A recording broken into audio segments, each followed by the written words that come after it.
في حلقة استخبارات الفانتزي النهاردة واحنا كنا لسه بنحتفل ب 12000 سبسكرايبرز الحمد لله يعني، وبشكل جميل وبشكل غير عادي قربنا جدا على 13000. فكل الناس طبعا اللي ما عملتش سبسكرايب تعمل سبسكرايب للشانل، ودايما ان شاء الله كده مستمتعين مع بعض يا رب باذن الله في الفترة اللي جايه. استخبارات الفانتزي يبقى عندنا طبعا فرق جديده ومفاجآت جديده، وصديقي طبعا ابو حمود من الكويت كان طلب مني ان انا اجيب واحد من الناس المشهوره جدا واللي انا فوجئت اصلا انهم بيلعبوا فانتزي، وهو مصطفى البنا سعفان بقى معانا النهارده يا جماعه.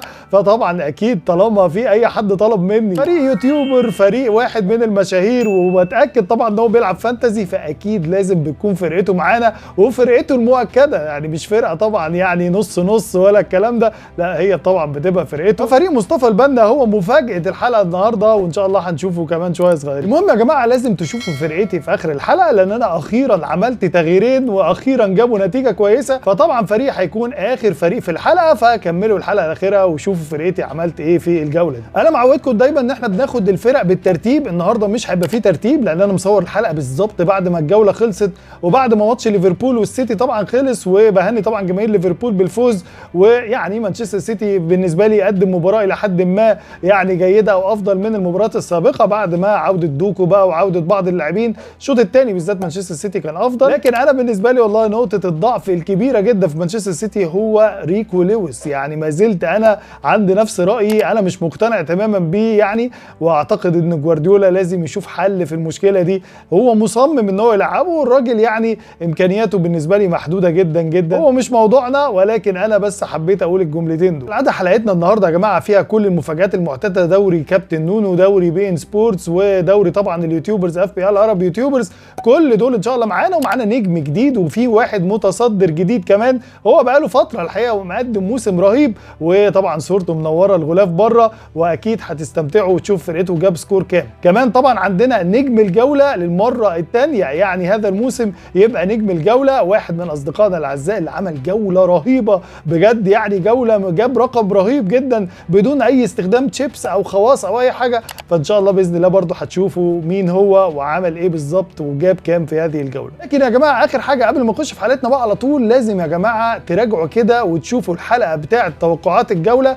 اللي انا وكابتن شريف عملناها مع بعض. بجد يا جماعه الراجل بجد بجد مش طبيعي، يعني قال كميه نتائج طلعت صح، انا مخضوض. يعني ارسنال وويست هام طبعا قال لنا المباراه دي هتخلص 5، ومش عارف بورموث وولفرهامبتون قال لك المباراه دي برضو هتخلص 3-2 ولا 4-2، ويعني الصراحه توقعاته كانت فعلا رهيبه، ويعني ان شاء الله باذن الله نحاول نعمل الحلقات دي دايما انا وهو مع بعض. لكن عايز اقول لكم بجد يا جماعه لازم تبقوا تتابعوا الحلقه دي، لان فعلا كابتن شريف بجد شخصيه جامده جدا وعامل توقعات هايله جدا، وقناته طبعا هي قناه اف بي ال فوكس، وطبعا اللي عايز يشترك فيها ويتفرج على كابتن شريف مباشره برضو اكيد دي حاجه تسعدني جدا. فمستني رايكم في الكومنتس، ويلا بينا نبدا حلقتنا.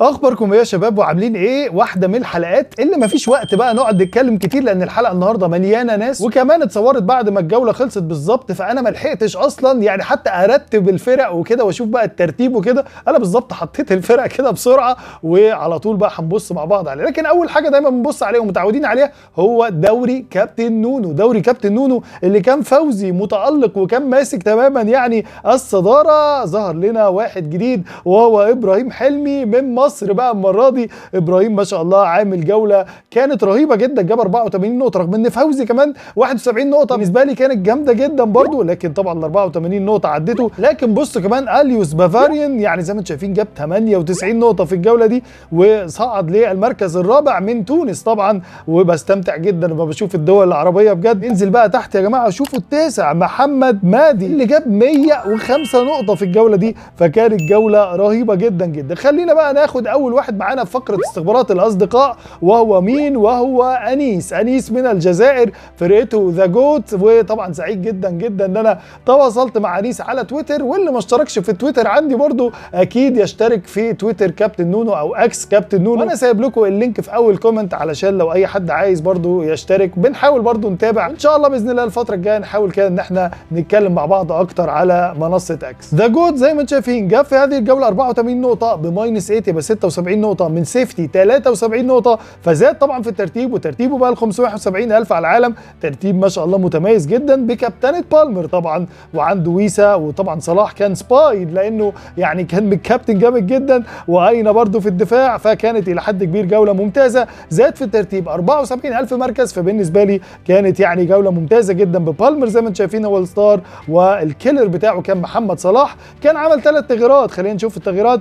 تيمبر مكان اندرسون، ساكا مكان جوردون، وجواو بيدرو مكان هالاند. فالتغييرات بماينس 8 14 نقطه، يبقى 6 نقاط. سبحان الله جوردون تألق في هذه الجوله، ولكن في كل الاحوال انيس عامل موسم ممتاز جدا، وتحياتي ليك ولكل الاحباب طبعا في الجزائر. زي ما احنا متعودين بقى على طول بناخد دوري فريق بين سبورتس، الدوري طبعا المولع جدا زي ما انتم شايفين، وحسام حاج علي جاب 45 نقطه في الجوله دي، وقرب منه جدا جدا رفيق صيفي زي ما انتم شايفين 64 نقطه بقى في المركز الثاني، فرق ما بينهم 3 نقاط خلاص. واحمد المحمدي كمان عمل جوله ممتازه 66 نقطه، والجمعه 57، هاني خيري 78، وننزل تحت شويه عبد العزيز النصر ما شاء الله بقى له فتره ماشي بشكل مميز جدا 77 نقطه، واستاذ سالم الهملي 75. ننزل تحت بقى شويه دكتور طارق الجلامه 78 نقطه، بالنسبه لي كانت مميزه جدا، وطبعا هو اللي كان موجود في الاستوديو في حلبة سباق فورمولا 1، وشفنا طبعا الاستوديو العالمي الحقيقه اللي كان معمول. وطبعا تحياتي ليك يا دكتور طارق. 68 نقطه هو ومحمد سعدون الكواري، يعني يمكن الاثنين جابوا 68 نقطه، والاثنين كانوا في الاستوديو. بعد كده ننزل تحت ابراهيم خضره في المركز 16 جاب 77 نقطه، بالنسبه لي برده كانت جوله ممتازه جدا لابراهيم خضره. خلينا بقى ناخد اول فرقه معانا عبد العزيز النصر اللي جاب 77 نقطه، بالنسبه لي طبعا كانت مميزه جدا وعمال يتصاعد. على فكره عبد العزيز النصر من حوالي 3 4 جولات كانت 3 مليون، لكن شوفوا ترتيبه دلوقتي بقى المليون 885,000 على العالم، بيسلز وفان دايك في الدفاع المتالق، وكوكوريا اللي جاب 11 نقطه وكان ديفرنشال جامد جدا ورفعه جدا الحقيقه، ودياز ومحمد صلاح طبعا في الكابتنه وبالمر. لكن الهجوم طبعا زي ما انتم شايفين كده بشع، يعني بصراحه 3 اتنينات صعبين جدا، ويلبك وراؤول خيمينيز وكونيا، وطبعا البنش عنده ايوبي وعنده ستوبينن، يعني 5 و4 كانوا ممكن يفرقوا جدا مكان ايات نوري مثلا. في كل الاحوال جوله ممتازه جدا لعبد العزيز النصر. اللي بعده على طول الاستاذ سالم الهملي اللي جاب 75 نقطه في الجوله دي بسانشيز، وتالق كبير من برونو فرنانديز وساكا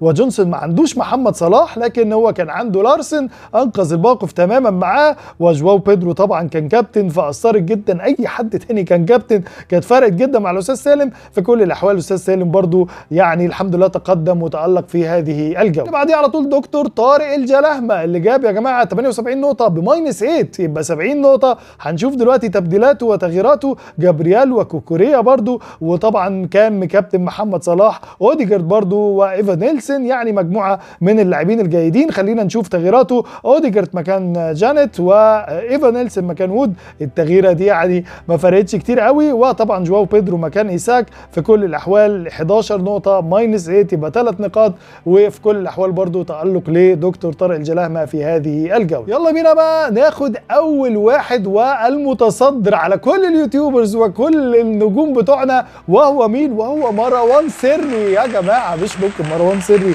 موسم رهيب الحقيقه. مروان سري انا كنت بتابع مروان سري بقالي كتير يعني، واشوف فانتزي وبيعمل ايه في الفانتزي، لكن الموسم ده مختلف تماما، وجاب 89 نقطه. يعني انا مش عارف يا مروان في ايه بالظبط. جوله رهيبه جدا لمروان سري زي ما انتم شايفين كده. كان عنده فالتمن كمان، يعني طبعا كان ما لعبش ونزل مكانه روبنسون. عنده محمد صلاح وبرونو فرنانديز وبالمر وساكا في الكابتنه، فكانت جوله رهيبه. وعنده وود طبعا كمان في المقدمه، فكانت جوله رهيبه جدا لمروان سري. ترتيبه بقى 7316 على العالم، زاد 6567 مركز، كان 13000 وبقى دلوقتي 7000. طبعا ساكا هو الستار ومحمد صلاح عشان مش مكابتنه هو الكيلر، لكن مش مهم لان ساكا جاب اعلى من محمد صلاح في هذه الجوله. تألق كبير جدا جدا لمروان سري اللي ما عملش تغييرات وحافظ على يعني تغييراته، وان شاء الله عنده تغييرين في الجوله اللي جايه. اللي بعديه واللي كان في المركز الاول وهو ندى علي ندى، اللي بقى في المركز الثاني دلوقتي، وترتيبه ما شاء الله طبعا رهيب 16000 على العالم، لكن هو نزل رغم انه جاب 83 نقطه وبماينس 4 يبقى 79، لان نقطه السيفتي في هذه المراكز 83 نقطه. يعني انا اتخضيت مش مصدق اصلا، يعني ازاي نقطه السيفتي تبقى عاليه كده، لكن هي كانت عاليه بالنسبه لندى. عنده اينا طبعا تألق بالمر ومحمد صلاح في الكابتنه وساكا وجاكسون، فكانت يعني مش عارف الفرقه رهيبه وايه المشكله، ويعني مش عارف بصراحه يعني ازاي نزل في الترتيب. هو نزل طبعا 2906 مركز، وبقى بدل ال 13380 بقى 16286. وطبعا وود هو اللي اثر وكان هو الكيلر. الثلاث تغييرات بتوعه كان جاب ساكا مكان جونسون، وزي ما انتم شايفين جونسون متالق جدا، جاب جاكسون مكان هالاند، وجاب جواو بيدرو مكان راؤول خيمينيز. يبقى 12 نقطه بماينس 4، يبقى صف الثمان نقاط في كل الاحوال. انا بالنسبه لي عامل جوله رهيبه، وكمان طبعا عامل موسم خرافي الحقيقه. رب دايما موفق كده. اللي بعديه على طول يا جماعه محمود الزوبي، وصديقي طبعا وحبيبي اللي زي ما انت شايفين كده جاب 74 نقطه من سيفتي 81، فنزل نزول مش طبيعي يعني جامد جدا. هنشوف دلوقتي نزل كام مركز بسانشيز وبالمر وصلاح، لكن هو كان مكابتن ويسا مش محمد صلاح. هو ده الفرق اللي حصل معاه. لو كان كابتنه كانت فرقت جدا. هو نزل 14000 مركز، 14898 مركز، طبعا نزول جامد جدا. ويسا كان هو الستار، ولكن ساكا طبعا هو الكيلر اللي ما عندوش ساكا، فكانت يعني لحد كبير جوله. انا بالنسبه لي برضو شايفها ممتازه. لو كان بس كابتن محمد صلاح مكان ويسا كانت فرقت فرق كبير جدا. بالنسبه لي محمود الزوبي عامل موسم رهيب الحقيقه، وان شاء الله باذن الله الجولات الجايه تبقى افضل وافضل. اللي بعديه على طول يا جماعه واحد جبته لكم في الجوله اللي فاتت وفي الحلقه اللي فاتت، وهو مين بقى؟ هو فيكم موازي، فانتسي فيكم موازي، وانا يعني سعيد جدا بالتواصل معاه دايما. هو جاب في الجوله دي 69 نقطه، سيفتي 80، فنزل طبعا في الترتيب نزول رهيب الحقيقه، كان ترتيبه عالي جدا. هنشوف دلوقتي نزل كام مركز برده، وبقى ال 61000 على العالم. في الجوله دي كان مكابتن صلاح، عنده جونسون، عنده بالمر، ما عندوش ساكا، وطبعا ده اثر جدا عليه. كمان كان عنده وود، لكن في كل الاحوال الجوله دي نزل طبعا في الترتيب نزول يعني بالنسبه لي كان مش قليل. وان شاء الله باذن الله الجولات الجايه هتبقى افضل لصديقي اللي دايما بنتواصل مع بعض. هو بجد مميز جدا جدا، واي حد طبعا عايز يستمتع ويتفرج على حد مختلف شويه يشترك في قناه. اللي بعديه بقى يا جماعه نجم الجوله، نجم الجوله يعني دكتور سامح فانتاستيك فانتزي يا جماعه، اللي عامل شغل عالي جدا الموسم ده يا جماعه. فكانت بالنسبه لي جوله رهيبه جدا جدا لدكتور سامح. زي ما انتم شايفين كده سانشيز وكيركز طبعا مدافع نادي بورموث، وبالمر وبرونو وساكا ومحمد صلاح في الكابتنه وجاكسون. يعني كانت جوله مدويه بالنسبه لي. الف مبروك طبعا هذا التألق يا دكتور سامح، ويا رب يا رب كده نعمل بقى حلقه كده مع بعض يعني قريب، لان بجد لازم اشوف ايه التألق الغير عادي. المره الثانيه هيبقى هو نجم الجوله، وان شاء الله باذن الله كده من تألق الى تألق. هو كان عمل 3 تغييرات، جاب جاكسون مكان هالاند، جاب ساكا مكان روجرز، وجاب جواو بيدرو مكان كالفرت لوين. الثلاث تغييرات كانوا بالنسبه لي مميزين جدا،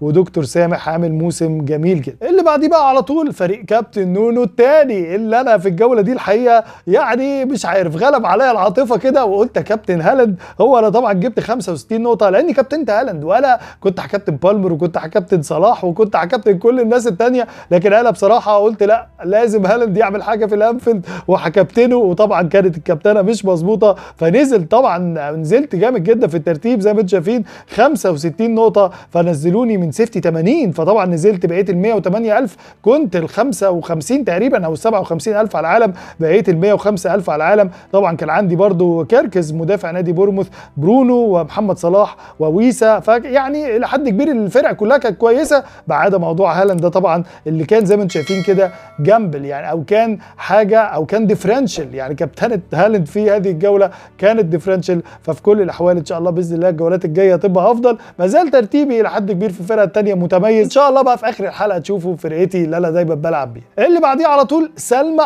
مشهور، اللي جابت 70 نقطه يا جماعه من 78 نقطه سيفتي، فنزل طبعا ترتيبها بقى 120000 على العالم. وطبعا كالعاده عندها محمد صلاح في الكابتنه، وبالمر ما عندهاش ساكا، وطبعا كان عندها وود ايضا، وجابريال هو اللي انقذ تماما الموقف، فنزل ترتيبها شويه وبقى 120000 على العالم. انا الترتيب مش هيبقى مظبوط قوي يعني، فانا دلوقتي طبعا جايب لكم يوسف عثمان اللي جاب 79 نقطه من سيفتي 77، يبقى زاد بقى 181000 على العالم. طبعا ساكا وصلاح وبالمر في الكابتنه، والهجوم والدفاع الاثنين ضايعين ما عدا جابريال. ففي كل الاحوال كانت جوله ممتازه جدا جدا ليوسف عثمان. اللي بعديه على طول كابتن احمد رضا وقناه مدرج رضا، القناه برضو اللي انا قلت لكم عليها قبل كده، هو بيتكلم في التاكتكس، هو موقف شويه. يلا شد حيلك يا كابتن احمد كده، نفسنا نشوف والله بجد حلقاتك الجميله والتاكتكس والكلام، وبيتكلم يعني قول لنا كده مثلا ايه اللي حصل لمانشستر سيتي، واتكلم لنا كده على شويه حلقات. بجد انا شخصيا بستمتع جدا جدا بكابتن احمد رضا وقناه مدرج رضا، وان شاء الله كده لما يعمل حلقه اكيد هعلن عنها برضه. هو جاب في الجوله دي زي ما انتم شايفين 80 نقطه، فكانت جوله رهيبه من سيفتي 77 باينا، ويعني بجونسون ومحمد صلاح كابتنه، وبالمر طبعا مزراوي زي ما انتم شايفين كده خرج بدري فجاب نقطه وحيده. في كل الاحوال كانت جوله متميزه جدا جدا لكابتن احمد رضا اللي ترتيبه زاد 30,000 مركز زي ما انتم شايفين. كان ترتيبه ال 168,000 على العالم بقى ال 138,000 على العالم. اللي بعديه على طول محمد صلاح مدمن فانتزي اللي جاب يا جماعه في هذه الجوله 69 نقطه من سيفتي 77،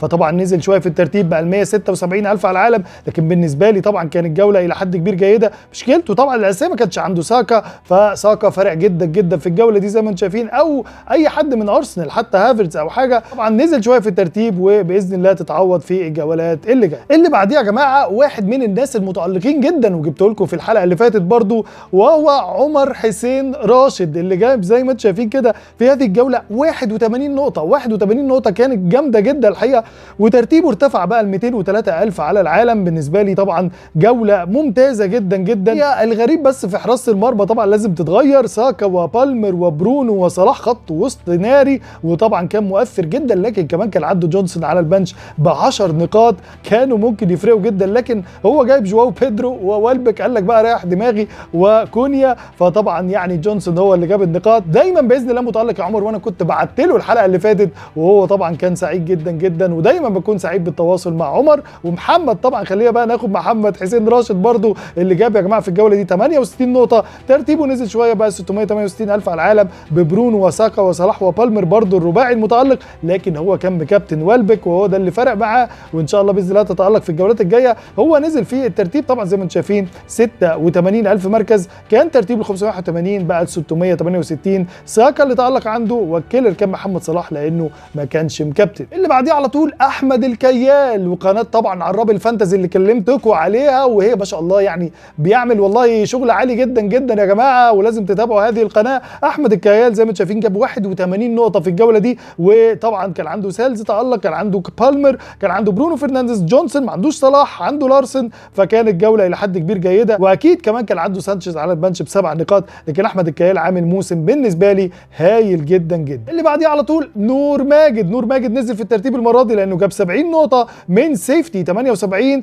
كابتنه محمد صلاح، بالمر وبرونو، يعني خط النص بصراحه، ولارسن يعني مش عارف ازاي نزل يمكن لانه عنده فابيانسكي جاب -1، فنزل طبعا شويه في الترتيب بسبب هذه ال-1، وطبعا ما كانش عنده برضو ساكا، فيمكن هي دي اللي فرقت شويه. لكن في كل الاحوال نور ماجد ايضا عامل موسم متميز جدا. خلينا بقى ناخد مفاجاه الحلقه اللي احنا يعني قعدنا مشينا كده وما شفناهاش، وهو مصطفى البنا. مصطفى البنا يا سعفان يا سعفان انت فين؟ وزي ما انتم شايفين كده جاب 80 نقطه في الجوله دي، وعامل جوله جنونيه يا جماعه. لكن هو ترتيبه بعيد جدا، هو ال 4,125,000 على العالم. وبصراحه يعني انا انبسطت جدا جدا لما شفت طبعا فرقته زي ما انتم شايفين كده، عنده كميه ديفرنشلز، عنده فان دايك، عنده موريلو من دفاع نادي نوتنغهام فورست، وعنده محمد صلاح في الكابتنه وجونسون وراشفورد، وما عندوش ساكا طبعا، لكن عنده هافرتز وعنده فاردي، فكانت جوله ممتازه. كمان كان عنده بيرد على البنش ب4 نقاط، كان ممكن يلعبوا مكان ريكو لويس مثلا.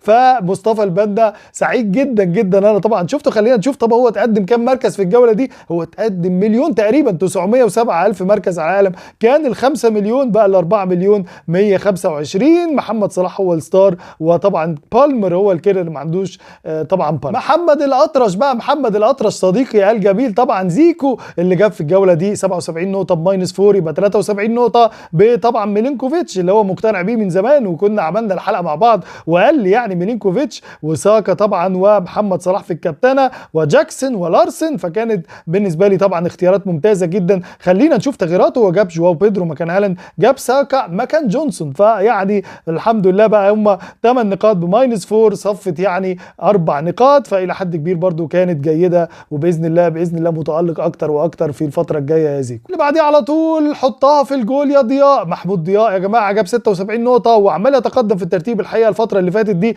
وبقى ترتيبه 613,000 على العالم زي ما انتم شايفين كده، ببالمر وصلاح وكابتنه موبومو. هو لما كانش كابتن موبومو كانت فرق كبير جدا جدا. برونو فرنانديز وعنده كمان جونسون على البنش ب10 نقاط، ففي كل الاحوال يعني كوله كانت ممكن تبقى افضل الحقيقه. خلينا بقى ناخد طبعا الاسطى عبد البلف اللي جاب زي ما انتم شايفين كده 52 نقطه، وترتيبه نزل نزول رهيب بقى 6,640,000 على العالم. عنده كريكز، عنده جابرييل، عنده برونو، وعنده بالمر، لكن ما عندوش محمد صلاح ومكابتن هالاند، فيعني طبعا الدنيا باظت خالص. خالص ونزل للاسف طبعا في الترتيب وبقى 6,640,000. اللي بعديه على طول يا جماعه سيمبوس، القناه اللي قلت لكم عليها كوره في اللذيذ برضو، وترتيبه يعني برضو عمال يرتفع بشكل جيد، بقى 770,000 على العالم. هو جاب 86 نقطه بماينس 4 يبقى 82 نقطه. واحده من القنوات يا جماعه برضو اللي انتوا لازم تشوفوها، باينا ومحمد صلاح كابتنه وبالمر وساكا، وكانت جوله الى حد كبير جيده. تعالوا نشوف سيمبوس بقى. سيمبوس جاب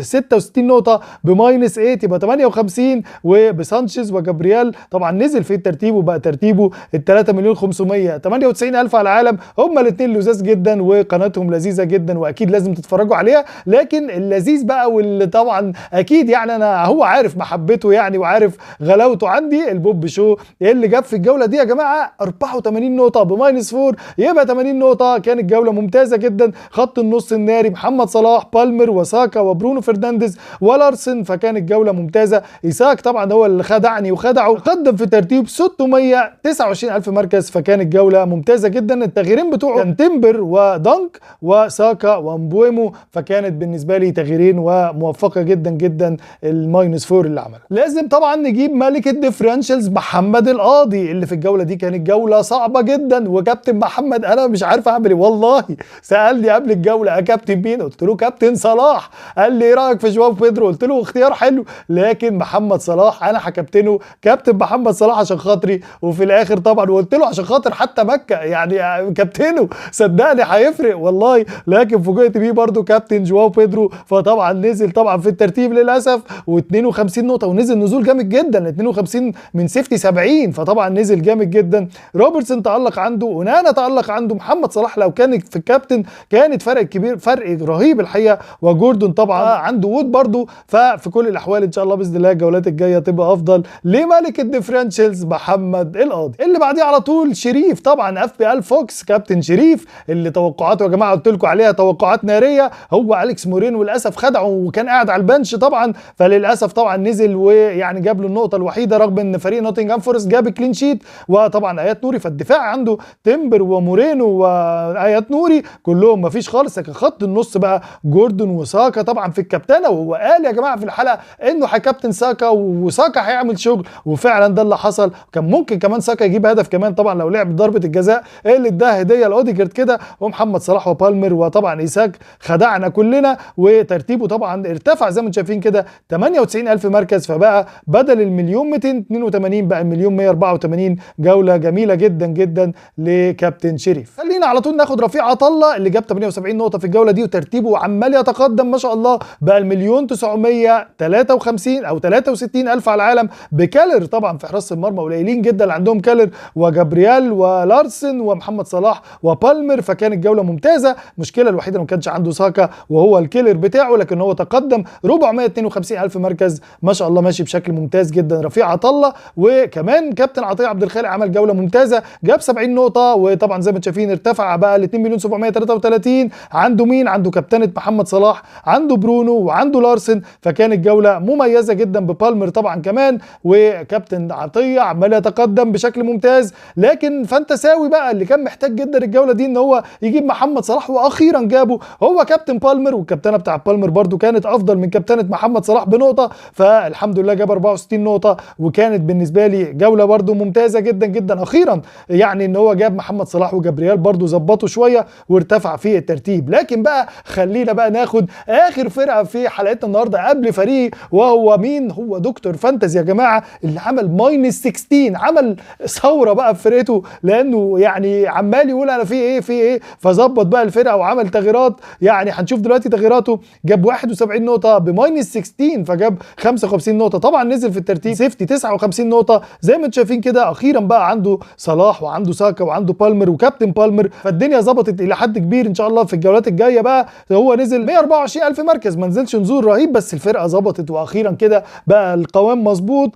وطبعا زي ما انتم شايفين تغييراته كده، جاب فان هايكي مكان روبرتسون، يا على التغييره دي، وجاب كونيا مكان راؤول خيمينيز، وجاب جواو بيدرو مكان الن، جاب ساكا مكان برونو فرنانديز، وجاب محمد صلاح مكان ديبلينج. فطبعا التغييرات في الاخر الفرقه اتظبطت، لكن 17 بوينت بماينس 16 يبقى فرقت نقطه واحده بس. تخيلوا يعني مش ممكن الواحد يقول ايه هي دي كده كانت يعني التغييرات، لكن هي منطقيا خلاص هو ظبط الفرقه والدنيا كده. اعتقد ان شاء الله هتظبط اكتر واكتر في الجولات الجايه. خلينا بقى ناخد اخر فريق معانا في حلقتنا النهارده، وفريق كابتن نونو اللي جبت 77 نقطه بماينس 4 يبقى 73. الحمد لله الى حد كبير كانت جوله جيده. اينا وبالمر ومحمد صلاح في الكابتنه وساكا، وطبعا ايساك هو اللي خزني خذلان رهيب. بفكر جديا ان انا يا اما ارجع هالاند تاني بتغييره سهله جدا، كوناتي بماينس 4 برده كمان الجوله الثالثه على التوالي، هالاند مكان ايساك، وكانوتي اجيب مكانه اي حد من الدفاع زي ميكيلينكو مثلا او كده. فدي الفكره اللي عندي انا. طبعا ارتفعت 29000 مركز في الترتيب، وان شاء الله باذن الله الجولات الجايه تبقى افضل. تغييراتي اخيرا زي ما انتم شايفين كده ظبطت. ساكا مكان سيمينيو الحمد لله جاب لي كده 14 نقطه. التغييرين دول في كل الاحوال ان شاء الله باذن الله كده نستمتع دايما بالفانتزي. دي كده كانت حلقتنا. دايما منتظر تعليقاتكم ومنتظر كده ان احنا نوصل ان شاء الله قريب لل 13000. دي كده كانت حلقتنا، والى اللقاء.